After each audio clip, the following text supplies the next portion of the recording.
किसान बहनों और भाइयों, नमस्कार। कृषि दर्शन की प्रातःकालीन सभा में आपका स्वागत है। कार्यक्रम की शुरुआत करने से पहले आपको बता दें, आज के कार्यक्रम का हमारा मुख्य विषय है एक सफल किसान से बातचीत। सफल किसान मधुमक्खी पालन किस प्रकार से कर रहे हैं, आप उनसे प्रेरणा ले सकते हैं। अब कार्यक्रम की शुरुआत करते हैं। इन दिनों कृषि के क्षेत्र में क्या क्या नए अनुसंधान हुए, आइए आपको दिखाते हैं खबरें खेती से। 2015 का इफ्को साहित्य सम्मान अष्टभुजा शुक्ल को। आगामी कपास फसल के लिए अनुसंधान कार्य जोरों पर।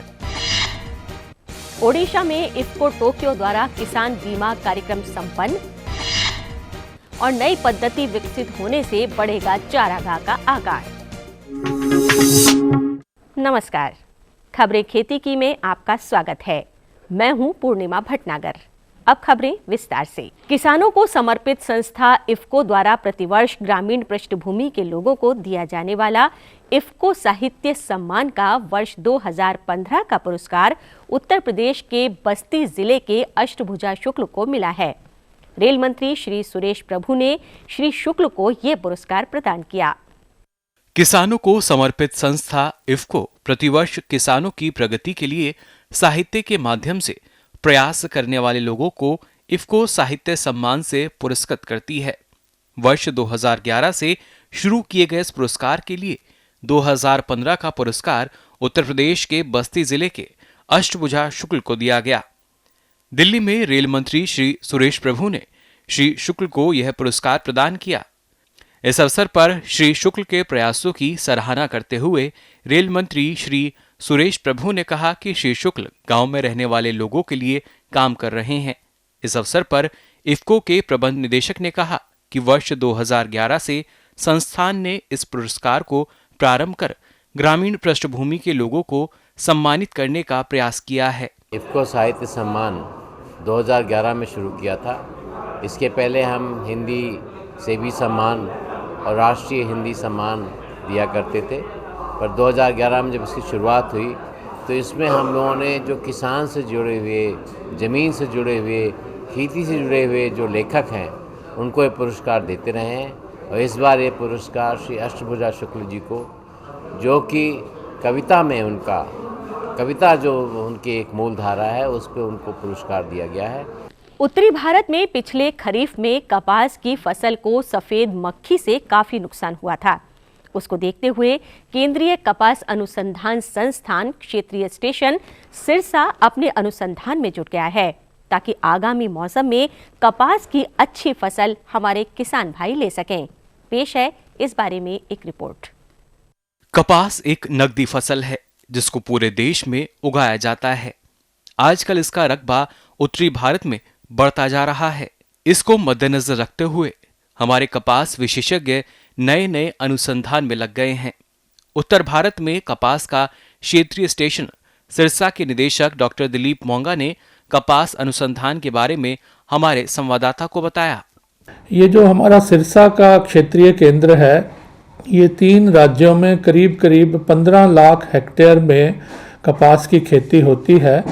तो इन 15 लाख हेक्टेयर के किसानों के लिए मुख्य रूप से ये क्षेत्रीय केंद्र काम करता है। इस क्षेत्रीय केंद्र में करीब करीब सभी विषयों पर अनुसंधान का काम किया जाता है, जैसे कि नई किस्मों का बनाना और इसके साथ साथ नई किस्मों के लिए जो उनकी अलग अलग खाद पानी की ज़रूरत होती है एवं कीड़े बीमारियों की रोकथाम की ज़रूरत होती है। इन सभी विषयों पर यहाँ पे शोध किया जाता है।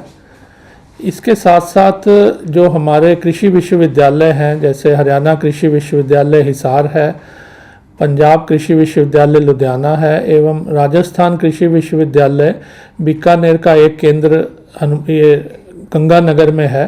इनके साथ भी मिलकर ये क्षेत्रीय केंद्र यहाँ के किसानों की जितनी भी समस्याएं हैं उसके ऊपर काम करता है। पशुओं के चारे की समस्या को कम करने के प्रयास में लगे झांसी के वैज्ञानिकों ने ऐसी प्रणाली का विकास किया है जिससे हर साल चारागाह का आकार बढ़ेगा और चारे की समस्या में कमी आएगी। पशुओं के चारे की समस्या को कम करने के प्रयास में लगे भारतीय चारागाह एवं चारा अनुसंधान संस्थान झांसी के वैज्ञानिकों ने ऐसी प्रणाली का विकास किया है जिससे हर साल चारागाह का आकार बढ़ेगा।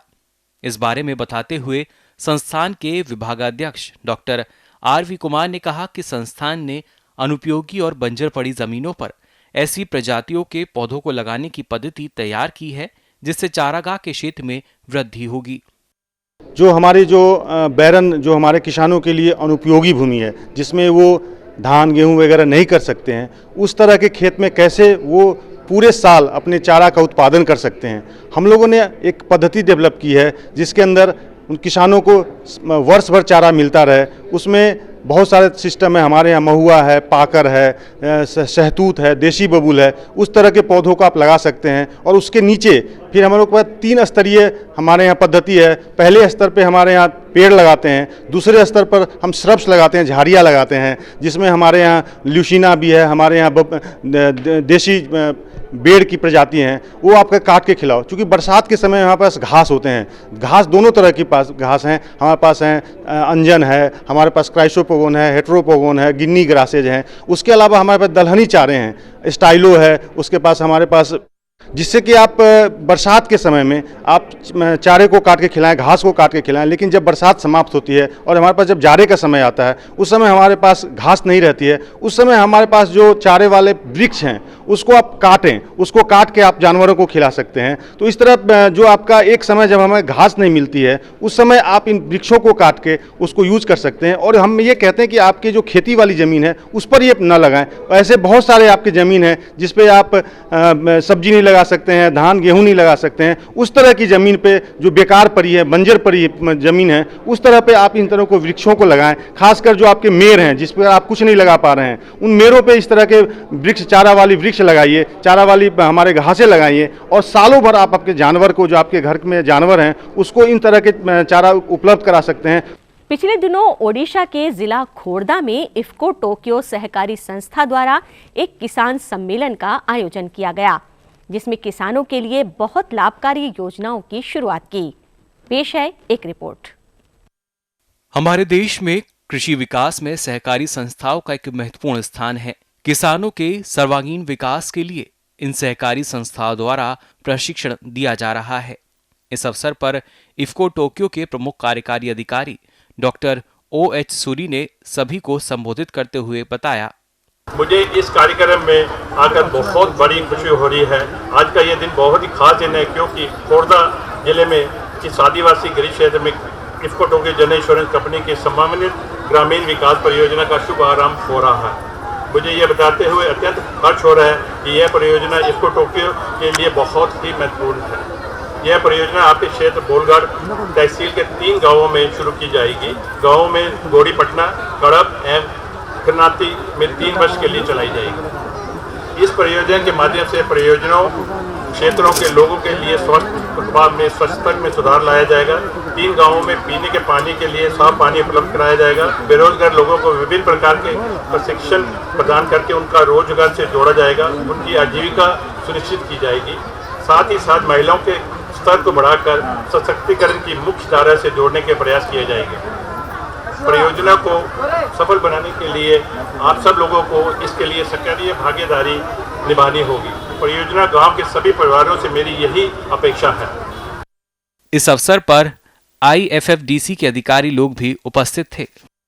खेती किसानी में मौसम का महत्वपूर्ण योगदान होता है। देश की अधिकतर खेती मौसम पर ही आधारित है और मौसम की सही जानकारी होने से किसान अच्छा फसल उत्पादन करने में सफल होता है। तो आइए अब लेते हैं मौसम की जानकारी।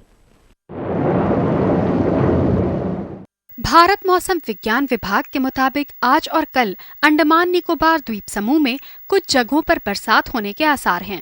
आज और कल जम्मू कश्मीर में भी कई जगहों पर बारिश या बर्फबारी हो सकती है, जबकि कल पश्चिम उत्तर प्रदेश, उत्तराखंड, हरियाणा, चंडीगढ़ और दिल्ली में भी कई जगहों पर बारिश हो सकती है। इनके अलावा पंजाब, पूर्वी और पश्चिमी राजस्थान में भी कुछ जगहों पर कल वर्षा होने की संभावना बनी हुई है। कल तमिलनाडु, पुडुचेरी और केरल में भी कुछ स्थानों पर बारिश हो सकती है। खेती की खबरों में आज बस इतना ही। कृषि दर्शन कार्यक्रम में और अधिक रोचक और ज्ञानवर्धक जानकारियों के लिए देखते रहिए कृषि दर्शन।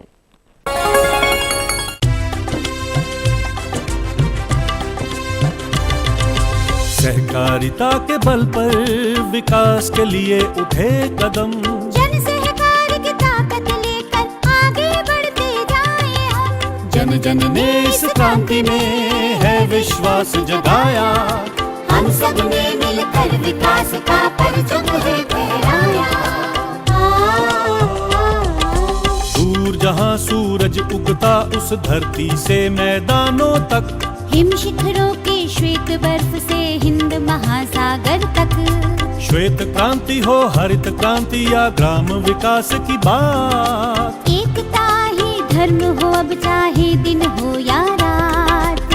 हिंदू मुस्लिम सिख ईसाई सबने कदम बढ़ाया, हम सब ने मिलकर जब ये अभियान चलाया। कृषि मंत्रालय भारत सरकार द्वारा जनहित में जारी।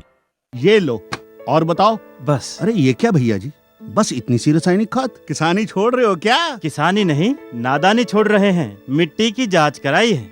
अब तो लालाजी जितनी जरूरत है उतने ही उर्वरक खेत में डालेंगे। हाँ, किसान भाई आज ही अपने जिले की नजदीकी भूमि परीक्षण प्रयोगशाला में मिट्टी की जांच जरूर करवाएं और मिट्टी में पोषक तत्व, नमी व पौधे के विकास को देखते हुए केवल जरूरत के अनुसार ही पोषक तत्व डालें। और हाँ, मिट्टी में गंधक, जस्ता, बोरोन जैसे सूक्ष्म पोषक तत्वों का पता लगाना भी न भूलें।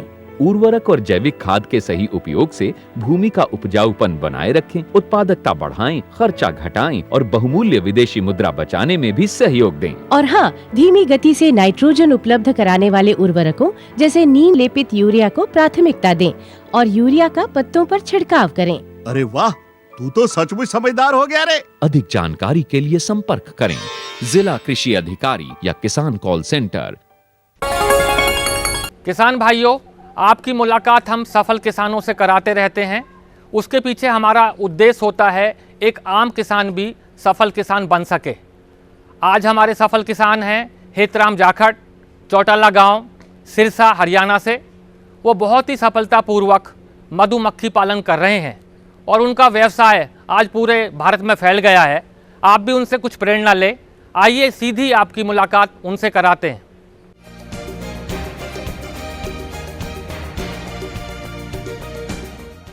शहद का आयुर्वेद में महत्वपूर्ण स्थान है। शहद औषधीय गुणों से भरपूर है। वहीं इसके उत्पादन को लेकर हमारे देश में कई किसान आगे आ रहे हैं। ऐसे ही एक अनुभवी किसान हेतराम जाखड़, ग्राम चौटाला, जिला सिरसा, हरियाणा के हेतराम जी रात दिन इस कार्य में व्यस्त हैं।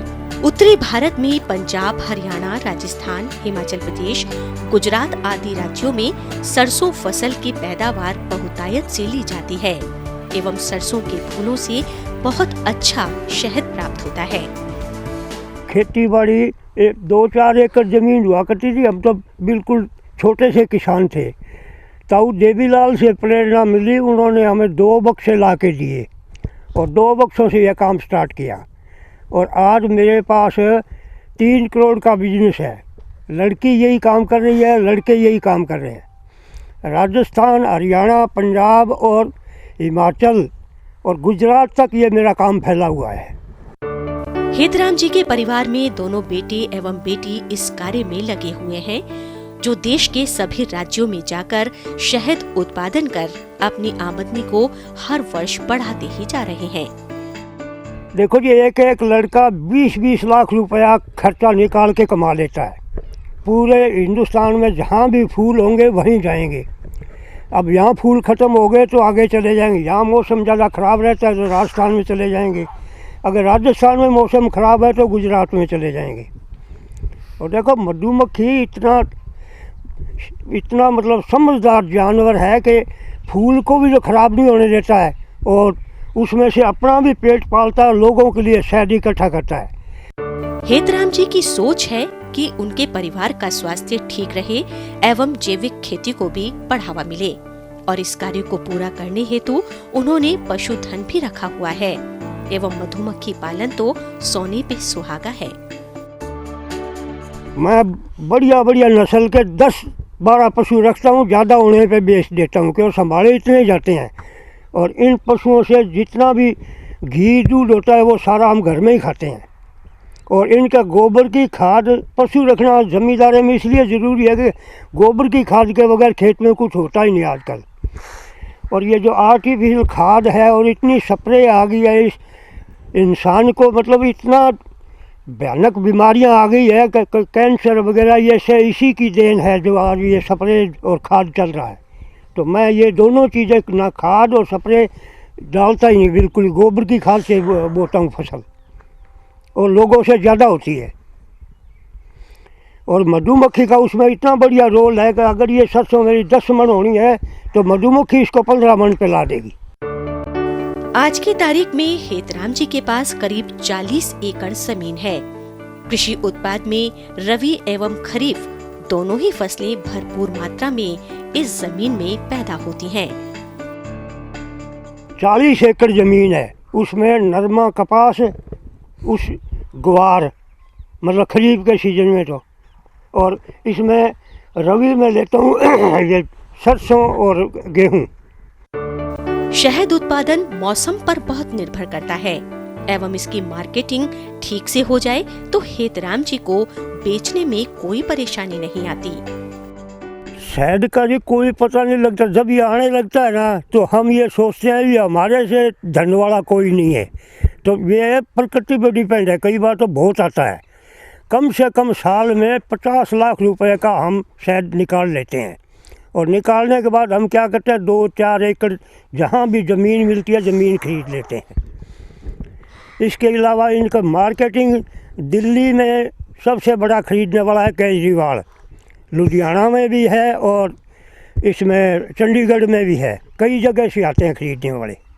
तो 2 रुपए फालतू लेता है उसको बेच देते हैं।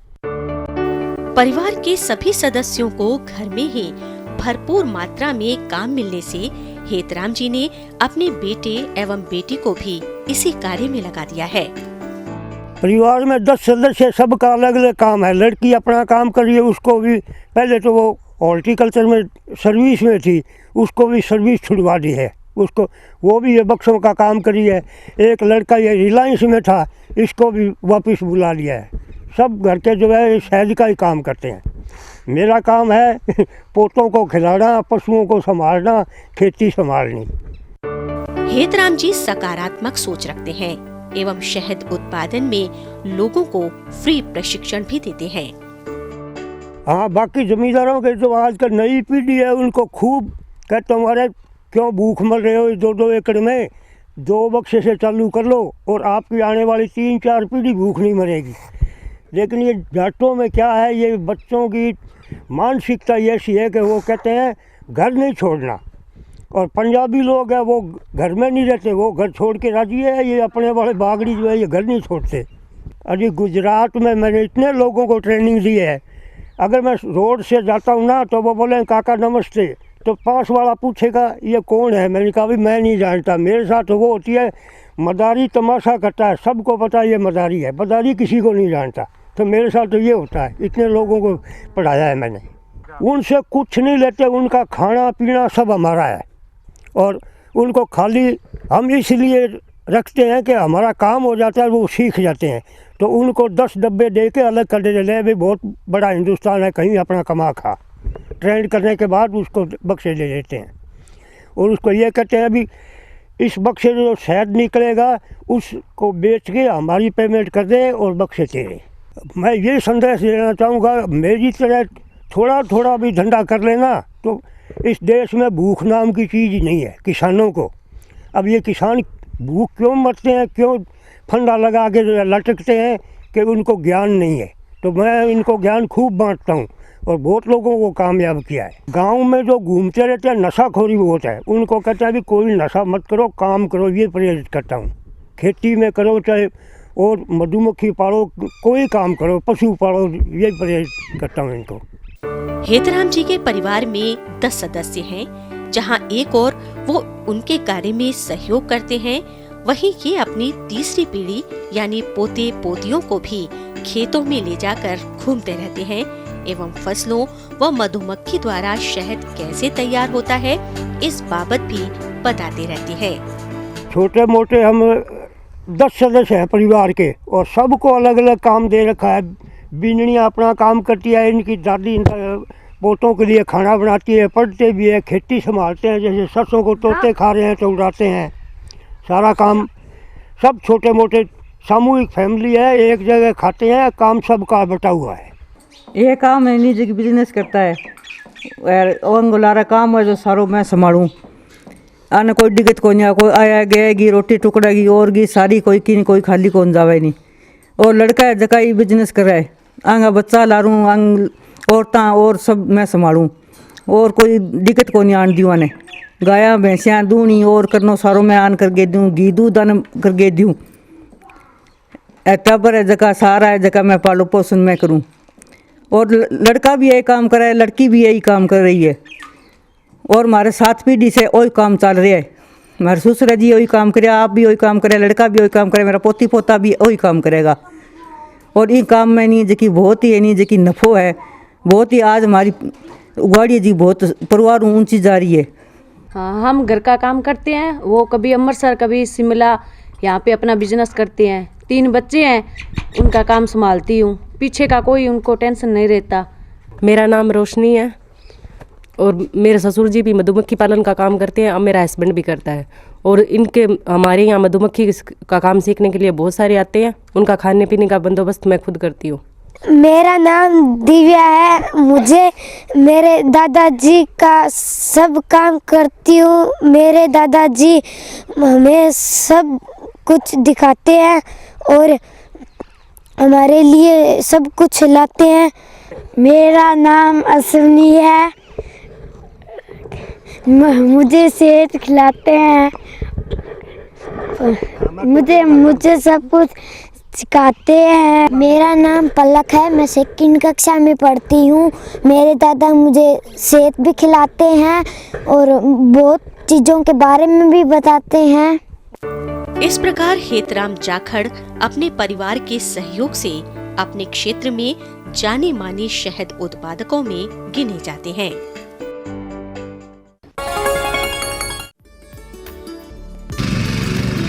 नई तकनीक सभी को अच्छी लगती है। मैंने भी अपने खेत की तैयारी, बुआई, जुताई, गहाई वगैरह के लिए छोटी मशीनें अपनी जरूरत के हिसाब से खरीदी। मैंने अपने खेतों में मशीन का प्रयोग किया तो काम जल्दी और आसान हो गया। खेती में मशीनों के इस्तेमाल के बाद मुझे मिली भरपूर पैदावार और ज्यादा मुनाफा। छोटी मशीनें तो हमारी अपनी अपनी हैं, लेकिन बड़ी मशीनें हमने समूह बनाकर खरीदी। किसान भाइयों और बहनों, आप भी उन्नत मशीनों और उपकरणों की खरीद पर वित्तीय सहायता का लाभ उठाएं, अपनी आमदनी बढ़ाएं और खुशहाली पाएं।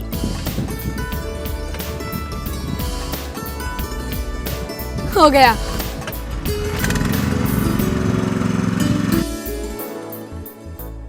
मैंने सोच लिया है, मैं तुझे कृषि का इंजीनियर ही बनाऊंगा।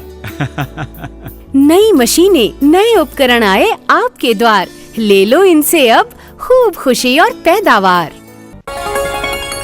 आपको हमारा कार्यक्रम कृषि दर्शन कैसा लगा? अपने सुझाव, प्रतिक्रियाएं एवं सवाल हमें इस पते पर भेजें। कृषि दर्शन, कमरा नंबर 10, CPC दूरदर्शन, खेलगांव, नई दिल्ली 110049। जुड़िए हमारे साथ ट्विटर पर twitter.com/कृषिदर्शन.dd, फेसबुक पर facebook.com/कृषिदर्शन.dd और देखिए कृषि दर्शन अब यूट्यूब पर भी youtube.com/user/कृषिदर्शन.dd। भेजे हमें मेल कृषिदर्शन.dd@gmail.com पर। अब हम आपसे आज्ञा चाहते हैं कार्यक्रम समाप्त करने की। नमस्कार।